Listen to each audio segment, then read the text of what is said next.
देख तेरे संसार की हालत क्या हो गई भगवान, कितना बदल गया इंसान।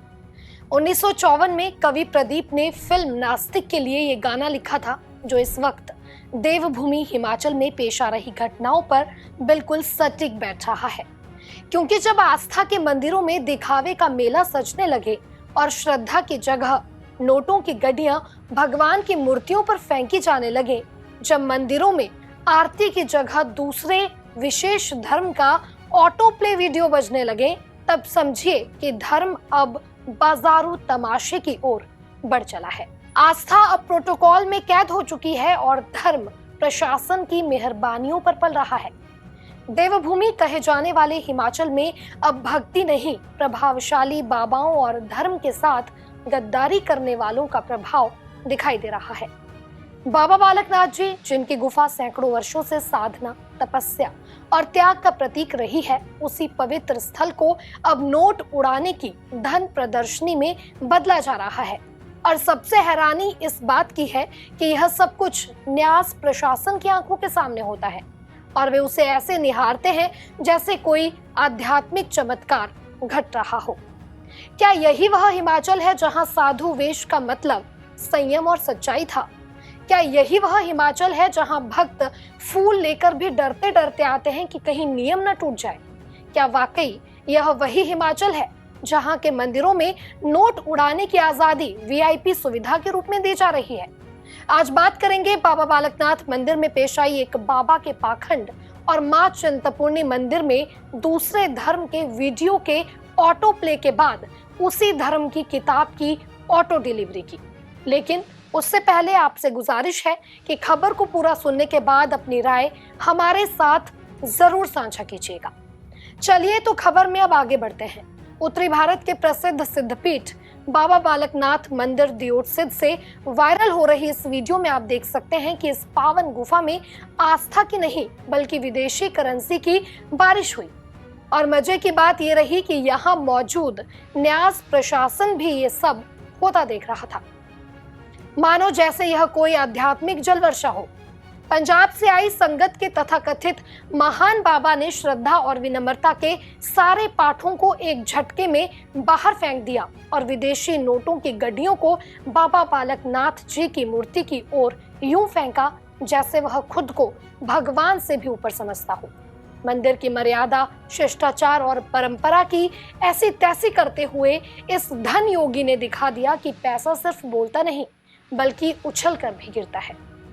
और रही बात मंदिर ट्रस्ट की, तो उन्होंने पूरी घटना को मानो वीआईपी दर्शन का एक लाइव टेलीकास्ट मान लिया हो। कोई टोका नहीं, कोई रोका नहीं। वहीं पुजारी भी किसी बेचारे असहाय इंसान की तरह नजर आया। नजर पड़ी तो दौड़कर अखंड जलते दीपक को करेंसी से बचाया, वरना गुफा में आस्था नहीं आग जल रही होती। श्रद्धालुओं का कहना है कि जब आम आदमी फूल भी चढ़ाता है तो लाइन में लगो, माला यही रखो, जैसे नियम थोपे जाते हैं। लेकिन जैसे ही कोई रसूखदार बाबा या कोई बड़ा नेता व अधिकारी आए तो नियम विधि सब फुर हो जाती है। हैरानी तो इस बात की है कि मंदिर प्रशासन ने मौन होकर सब देखा, क्योंकि शायद ये लोग भी सोच रहे होंगे कि जो नोट फेंक रहा है वही दाता है और दाता को कौन रोकता है। देवभूमि की पवित्रता भले ही तार तार हो जाए, लेकिन प्रोटोकॉल बना रहना चाहिए। लेकिन ये कैसा प्रोटोकॉल है? वहीं दूसरा मामला चिंतपूर्णी माता मंदिर से जुड़ा है, जहां हाल ही में विशेष धर्म का एक वीडियो एलईडी पर चल गया था और प्रशासन की तरफ से जवाब मिला था कि ऑटो प्ले था और वीडियो गलती से चल गया। वाह रे तकनीक और वाह रे प्रशासन। खैर चलिए मान भी लिया जाए कि वीडियो ऑटो प्ले से चल गया हो, लेकिन उस घटना के बाद एक और घटना चिंतपूर्णी मंदिर से सामने आई है कि मंदिर परिसर में बने एक हॉल में जहां हिंदू धर्म की बहुत सी किताबें और ग्रंथ रखे गए हैं, ठीक उन्हीं किताबों के बीच दूसरे धर्म की किताब मिल गई। लेकिन शायद प्रशासन कहीं इस पर भी ये ना कह दे कि ये भी ऑटो डिलीवर हो गई है। इन दो अलग अलग मामलों में सवाल भी अलग अलग उठ रहे हैं कि क्या देवभूमि में श्रद्धा अब दिखावे की परछाई में दम तोड़ रही है, और क्या मंदिर प्रशासन का धर्म अब सिर्फ रसूखदारों को सिर माथे बैठाना रह गया है? चिंतपूर्णी मंदिर में इस तरह की घटनाओं को अंजाम देने वाला आखिर है कौन? कोई दूसरे समुदाय का इंसान इन हरकतों को कर रहा है या फिर कोई अपने ही धर्म के खिलाफ गद्दारी कर रहा है। और सबसे बड़ा सवाल यह है कि आखिर कब तक प्रशासन एक्शन लेगा। इससे पहले 2021 में भी शक्तिपीठ मां ज्वालामुखी मंदिर में भी गैर हिंदू समुदाय के कर्मचारियों की नियुक्ति की गई थी, जिसके बाद मामला बहुत गरमाया था।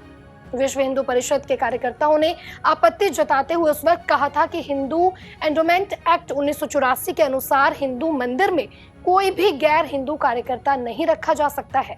फिर क्या था, प्रशासन को झुकना पड़ा और तुरंत कार्रवाई करते हुए उनका तबादला कर दिया गया था। वहीं अब जिस तरह की घटनाएं देवभूमि में सामने आ रही है, उनको देखकर श्रद्धालुओं का भी कहना है कि बेअदबी करने वालों को सजा दो, नहीं तो आने वाले समय में हर मंदिर एक स्टेज और हर पूजा एक शो बन जाएगी। ये सिर्फ एक घटना नहीं है, ये एक संकेत है कि अगर वक्त रहते न चेता गया तो पवित्र स्थलों की गरिमा तिजोरी में बंद होकर रह जाएगी और धर्म सिर्फ अमीरों की तमाशगाह बनकर रह जाएगा। फिलहाल आपका क्या कहना है इस वीडियो पैकेज पर, हमें कमेंट कर जरूर बताइएगा। और हिमाचल प्रदेश की तमाम खबरों से जुड़े रहने के लिए पंजाब केसरी हिमाचल को फॉलो जरूर कीजिएगा।